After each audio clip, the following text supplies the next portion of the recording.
안녕하십니까. 2024년 2월 12일 최병무 이펙트 시작하겠습니다. 조국 전 법무부 장관의 총선 참여가 이제 뭐 거의 그 카운트다운에 돌입을 했습니다. 지난 8일이었죠. 자녀 입시 비리, 그 다음에 청와대 감찰 무마 이런 혐의로 1심에 이어서 2심에서도 징역 2년의 실형을 선고받았죠. 그런데 법정 구속을 하지는 않았습니다. 재판부가 증거인멸이나 도주 우려가 있다고 보기 어렵다. 뭐 이렇게 판단을 해서 구속하지는 않았는데 보통의 경우 이제 구속을 하는 경우가 많이 있습니다. 왜냐하면 사실관계에 대한 다툼은 2심에서 끝나기 때문에. 자, 그럼 뭐 사실관계 다툼 끝났는데 앞으로 대법원에 가면 그건 이제 법률심이죠. 법률 적용을 잘했느냐 못했느냐 뭐 이런 것만 판단을 하니까 사실관계는 끝났으니까 해도 됩니다. 근데 그냥 저희처럼 법조인이 아닌 사람이 이 밖에서 이렇게 관찰을 해보면 이른바 셀럽이라고 하는 사람들은 대개 2심 끝나고 나서 법정 구속을 안 하더군요. 아마 판사들이 약간 대우를 하는 것으로 보입니다. 제가 보기에는. 뭐 굳이 유명 인사들을 뭐 조금 있으면 대법원 판결 나올 텐데 뭐 아마 그런 것 아닌가. 저는 거기에 뭐 명확한 좀 원칙이 있었으면 좋겠다. 너무나 판사의 재량에 맡기니까 들쭉날쭉이다.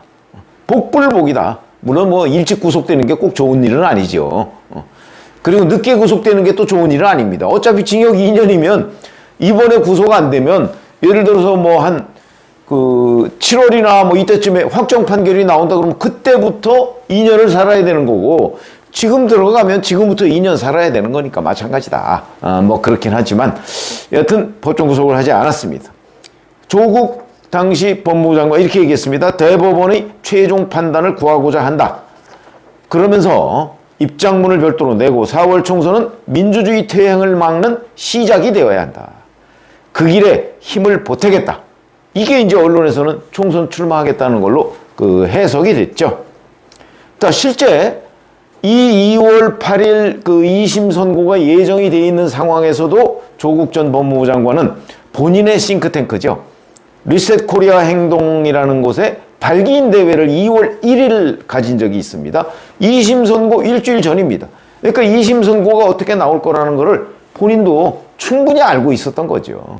그러니까 그거와 무관하게 나의 정치 일정은 계속 간다. 뭐 이런 거 아니겠습니까? 자, 그리고서 이 발기인 대회는 4년 전에 더불어시민당, 그러니까 더불어민주당, 지금 민주당의 위성정당이었죠. 이 위성정당의 공동대표였던 우희종 서울대 명예교수, 이 사람을 대표로 뽑았습니다. 그러니까 그냥 4년 전 민주당 위성정당을 그대로 이어받겠다. 뭐 이런 걸 내외에 과시한 셈이 됐죠. 그리고 최근에 유튜브에 나와서는 대법원 판결이 나기 전까지 정치 참여든 뭐든 간에 내가 할 수 있는 모든 것을 다 하겠다. 이렇게 얘기를 했습니다. 이 얘기도 곧 대법원 판결은 한참 뒤에 나오니까 나는 그 전에 정치 참여를 해서 이번 총선에 여하튼 출마하겠다. 이런 걸로 보입니다. 구체적인 신당 플랜. 그게 뭐냐? 이런 걸 제가 말씀을 드리려고 하는데 오늘 경남 김해의 봉하마을이죠. 노무현 전 대통령 묘역을 참배합니다. 아마 가서 권양숙 여사를 만나게 될지는 현재 미정으로 보입니다.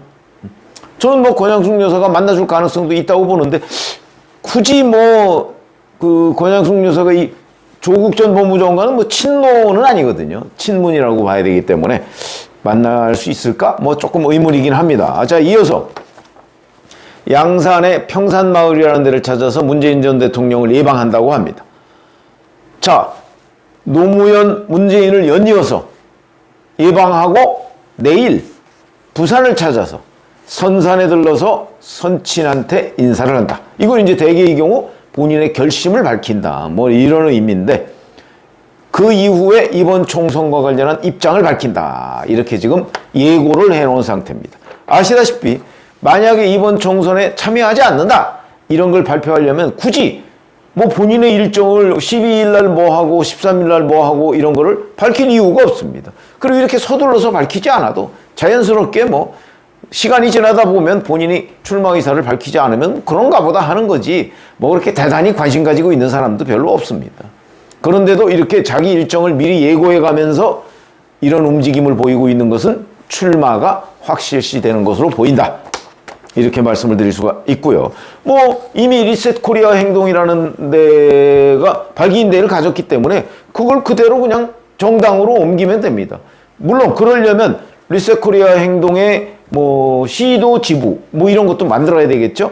뭐 이미 만들어 놨는지는 모르겠으나 자 그러면 이제 총선에 참여하는 거는 거의 확실해 보이는데 지역구에 출마할 거냐 아니면 비례대표로 출마할 거냐. 지역구 출마는 좀 어렵지 않을까 뭐 이런 생각이 듭니다. 지역구로 그동안 거론되던 게 이제 서울대가 있는 뭐 서울시 관악구 갑 뭐 이런 곳. 근데 뭐 여기에 뭐 서울대 교수를 했다는 거 외에 그것도 서울대 교수하면서 또 뭐 불명예 퇴진을 한 건 아닙니까? 무슨 의미가 있을까 싶은 생각이 들고요. 그리고 서울이라는 곳은 거대 양당의 등살에 뭐 무소속이나 군소정당이 당선된 경우가 뭐 거의 없습니다. 거의. 과거에 뭐 김동길 교수 강남갑에 당선된 적이 있죠. 통일국민당으로. 그 다음에 제 기억에는 박찬종 의원 무소속으로 서울 서초갑에 당선된 적이 있습니다. 뭐 그런 몇몇 그리고 홍사덕 의원이 또 서울 강남 을인가요? 뭐 거기에서 당선된 적이 있습니다. 그때는 뭐 안기부의 뭐 흑색선전 뭐 이런 것 때문에 뭐 그것 때문이었는지 그게 없었어도 당선될 것인지 모르지만 여튼 뭐 그런 몇 가지의 기억 외에는 사실은 서울에서는 이 거대 정당의 등살에 뭐 군소정당들이나 무소속이 당선된 경우가 거의 없기 때문에 조국 전 법무부 장관 정도의 평판을 가지고서는 아마 서울에 명함 내밀기가 쉽지 않을 것이다. 그럼 결국 지역구 못 나올 것으로 본다. 뭐 지역구에 낙선 하는 걸 기대하면서 나오진 않을 테니까.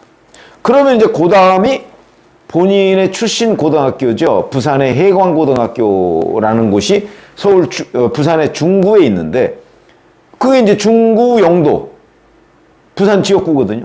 여기에 지금 거기가 원래 그 황보승희 의원의 지역구이기 때문에 황보승희 의원이 불출마한다고 그랬죠. 그러다 보니까 이 지역에 많은 사람들 모였고 김무성 전 대표 원래 또 지역구였습니다. 김무성 전 대표도 지금 나오겠다는 거 아닙니까? 근데 김무성 전 대표의 출사표를 보면 거의 국민의힘의 공천을 본인이 거의 못 받을 것처럼 그래서 마치 무소속 출사표처럼 되어 있습니다.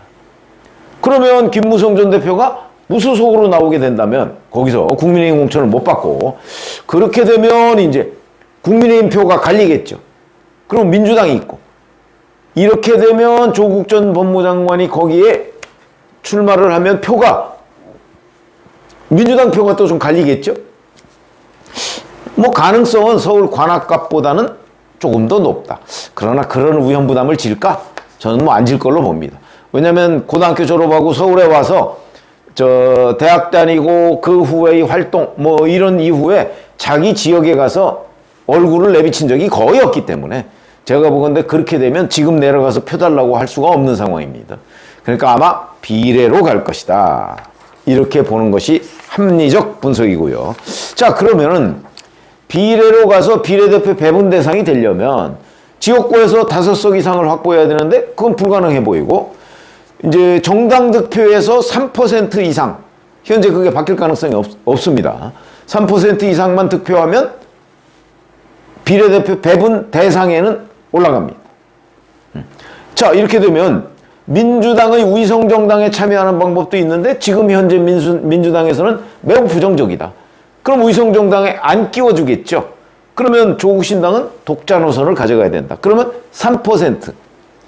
제가 보기에 2심에서 징역 2년, 1심, 2심 다 징역 2년인데 3% 이상 얻을 수 있을까? 저는 물론 개인적 관측이죠. 3% 이상 얻을 걸로 봅니다.